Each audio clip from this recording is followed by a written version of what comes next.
तो अमेरिका और ईरान के बीच 3 महीने से जारी तनाव को कम करने की दिशा में बड़ी सफलता मिल सकती है। नमस्कार, मैं हूं नीलू।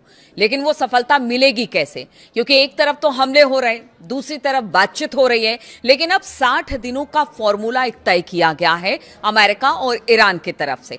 तो बात आज इस 60 दिन के फॉर्मूले पर भी कि बात सही दिशा में आगे बढ़ेगी। क्या यहां से तनाव कम होगा, युद्ध खत्म होगा, या फिर जिस तरह के हमले एक दूसरे पर पिछले कुछ दिनों में हमने देखे वो जारी रहेंगे? तो दोनों पक्ष 60 दिनों के लिए बताया जा रहा है कि अब तैयारी कर चुके हैं, एक समझौते पर पहुंचने की तरफ आगे बढ़ आए हैं। हालांकि अभी इसे अमेरिकी राष्ट्रपति डोनाल्ड ट्रंप और ईरान के सुप्रीम लीडर मुस्तफा खामनेई से मंजूरी नहीं मिली है। इसके पहले अगर बात की जाए, गुरुवार को आई रिपोर्टों में कहा गया था कि अमेरिका और ईरान के वार्ताकार, यानी कि जिनके बीच बातचीत हो रही है, युद्ध विराम को आगे बढ़ाने के लिए एक समझौता ज्ञापन पर सहमति बन गई है। लेकिन उसके बाद शुक्रवार सुबह सुबह खबर आ गई कि देखिए अमेरिका के एक विमान को उड़ा दिया गया। तो उस पर बात करेंगे, विस्तार से बात करेंगे। लेकिन आपको बताएं कि 2 अमेरिकी अधिकारियों का हवाला देते हुए एक्सियोस ने अपनी रिपोर्ट में बताया कि प्रस्तावित समझौता 60 दिनों तक प्रभावी रहेगा। यानी जो समझौता होगा वो 60 दिनों के लिए प्रभावी होगा और कोशिश की जाएगी कि जितनी भी डीलें ईरान और अमेरिका के बीच हो रही है, जो डील हो रही है, वो इन 60 दिनों में पूरी तरह से लागू हो जाए। इनका मकसद युद्ध को रोकना होगा, अमेरिकी नेवी की नाकेबंदी को खत्म करना होगा और हॉर्मूज, जो कि सबसे बड़ा संकट पूरी दुनिया के लिए बना हुआ है, उस स्ट्रेट ऑफ हॉर्मूज को फिर से खोलना होगा। और इसके साथ ही ईरान के परमाणु कार्यक्रम पर एक अंतिम समझौते को लेकर बातचीत भी शुरू हो जाएगी। देखिए, यह समझौता अभी तो फिलहाल अधर में लटका हुआ है, क्योंकि दोनों तरफ से, यानी कि मुस्तफा खामनेई और इधर अगर डोनाल्ड ट्रंप की बात की जाए तो उनकी तरफ से कोई सिग्नेचर नहीं हुआ है या फिर समझौते पर हामी नहीं भरी गई है। अभी बातचीत हो रही है और कहा जा रहा है कि सकारात्मक तौर पर यह बातचीत आगे बढ़ रही है।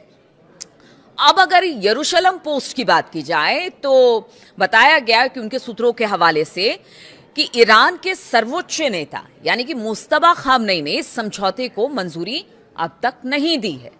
यानी बातचीत चल रही है, लेकिन अंतिम मुहर तो मुस्तफा को ही लगाना है। इसलिए उनकी तरफ से किसी तरह से कोई हामी इस पर नहीं भरी गई है। इसी वजह से बताया जा रहा है कि राष्ट्रपति ट्रंप ने भी इस पर अभी तक सहमति नहीं जताई है। यानी उनका कहना है कि जब पूरी तरह से ईरान सहमत हो जाएगा तो उसके बाद ट्रंप देखेंगे कि क्या उनकी तरफ से अगर सहमति हो गई है तो फिर अपनी तरफ से कदम आगे बढ़ाएंगे।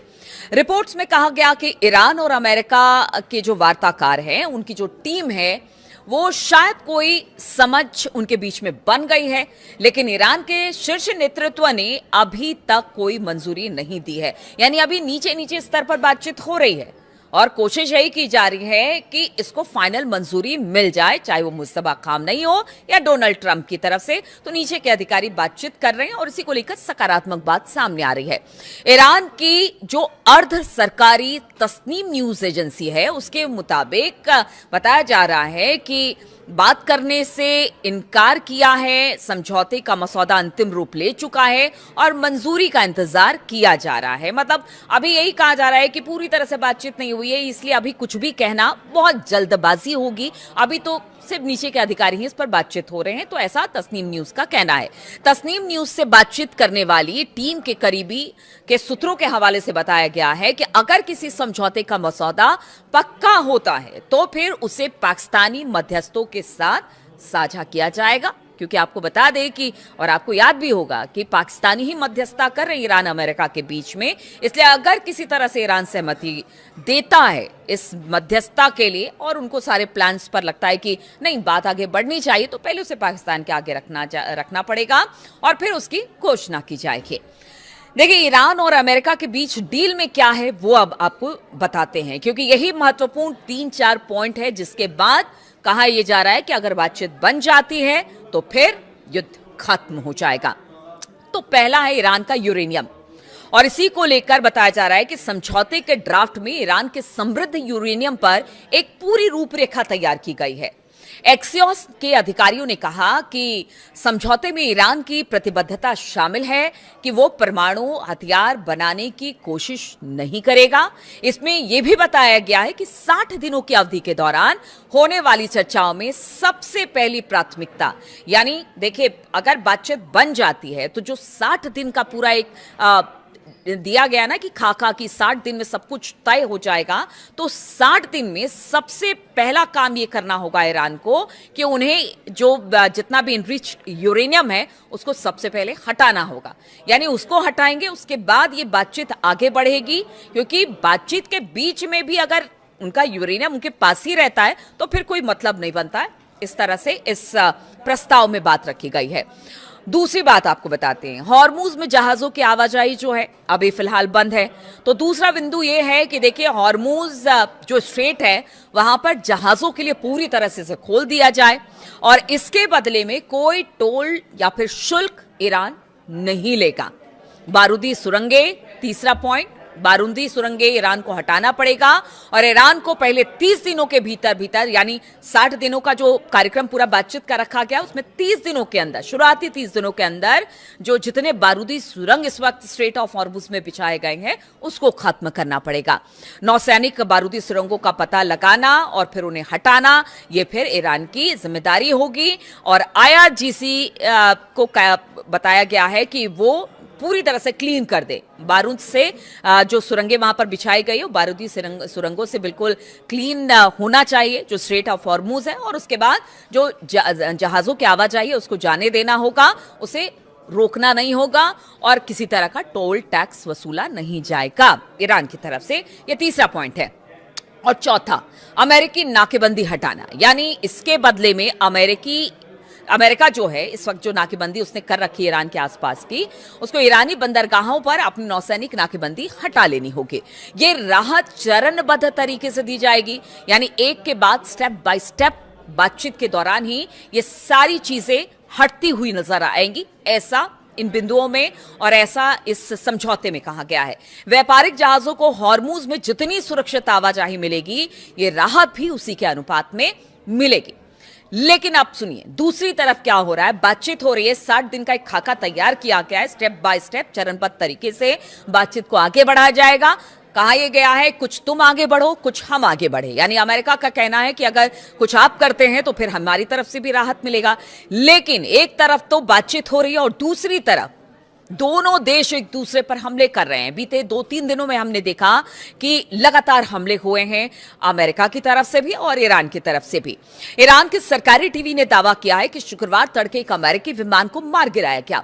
रिपोर्ट में कहा गया कि बुशहर प्रांत के जम इलाके में दुश्मन के एक विमान को रोका गया और फिर उसे नीचे गिरा दिया गया। सरकारी टीवी ने जम काउंटी के गवर्नर मसूद तंगस्तानी के हवाले से बताया कि ईरानी हवाई रक्षा प्रणालियों ने विमान को सफलतापूर्वक निशाना बना लिया है। और देखिए पीछे अमेरिका ने जिस तरह से उसके जहाज को निशाना बनाया था उसके बाद से ये देखने को मिल रहा है और कहा भी तभी जा रहा था कि कहीं इसका असर बातचीत पर ना पड़े। और इस बीच अमेरिका ने ईरानी मीडिया रिपोर्टों को गलत बता दिया जिसमें अमेरिकी विमान को गिराने की बात कही गई है। अमेरिकी अधिकारियों ने रॉयटर्स को यह जानकारी दी कि अमेरिकी अधिकारी ने कहा कि देखिए ईरान के सरकारी टीवी के दावों के बावजूद बुशहर प्रांत के पास कोई भी अमेरिकी विमान नहीं गिराया गया है, ईरान झूठ बोल रहा है, ऐसा अमेरिका का कहना है। उधर ईरान की जो अर्ध सरकारी तस्नीम न्यूज एजेंसी है उसकी बात की जाए तो तंगस्तानी के हवाले से बताया कि आज रात की घटना में एक दुश्मन विमान को मार गिराया गया। गवर्नर ने यह भी कहा, यह गवर्नर की बात है, अमेरिका कह रहा है हमारा कोई विमान नहीं गिरा है, लेकिन गवर्नर कह रहे हैं कि शहर में हालात सामान्य हो गए हैं, एक विमान को गिराया गया है। और ये घटना ऐसे समय में सामने आई है जब इस बात के संकेत मिल रहे थे कि अमेरिका और ईरान के बीच तनाव खत्म हो रहा है, बातचीत हो रही है, डील पर सहमति बन रही है। अगर रिपोर्टों में कहा गया है कि प्रस्तावित डील लगभग तय है, लेकिन अभी तक जैसा मैंने पहले बताया कि ना डोनाल्ड ट्रंप की तरफ से इसे मंजूरी है और ना ही मुस्तफा खामनेई की तरफ से। ईरानी मीडिया का कहना है कि अभी तक कोई अंतिम समझौता नहीं हुआ है और इसके पहले अमेरिका ने गुरुवार सुबह तड़के जिस तरह मैं पहले बता रही थी कि शुरुआत अमेरिका की तरफ से किया गया और उसके बाद ही ये देख रहे हैं एक दूसरे पर हमला हो रहा है। तो अमेरिका ने गुरुवार के बताया जाता है कि गुरुवार सुबह तड़के ईरान पर हवाई हमले किए और इन हमलों में ईरान के बंदरगाह शहर बंदर अब्बास पर मिलिट्री ठिकानों को निशाना बनाया गया। अमेरिका ने कहा कि इसमें ईरान की तरफ से ड्रोन हमले के जवाब में यह कार्रवाई की गई थी। स्ट्रेट ऑफ हॉर्मुज में भी उन्होंने कहा था कि बारूदी सुरंगें बिछाने का प्रयास ईरान की तरफ से हो रहा था, तब हमने अपने बचाव में यह हमला किया है। तो इसे क्या माने? आप देखिए, IRGC का कहना है कि हमला करोगे तो हमला हम करेंगे और इसी को लेकर आज ये दावा किया गया कि एक अमेरिकी विमान को गिरा दिया गया है। लेकिन आप अब समझिए कि एक तरफ बातचीत हो रही है, 60 दिन का एक प्लान तैयार किया गया और दूसरी तरफ हमला हो रहा है। तो क्या ऐसे में आप मान के चलेंगे कि ये बातचीत बहुत जल्द वाकई बातचीत को लेकर किसी नतीजे पर पहुंचा जा सकता है, या बातचीत की आड़ में ये सब कुछ हो रहा है कि इनडायरेक्ट वे में हम अपने बचाव कर रहे हैं, इसलिए हम एक दूसरे पर हमला कर रहे हैं। ऐसे में बातचीत कैसे आगे बढ़ेगी?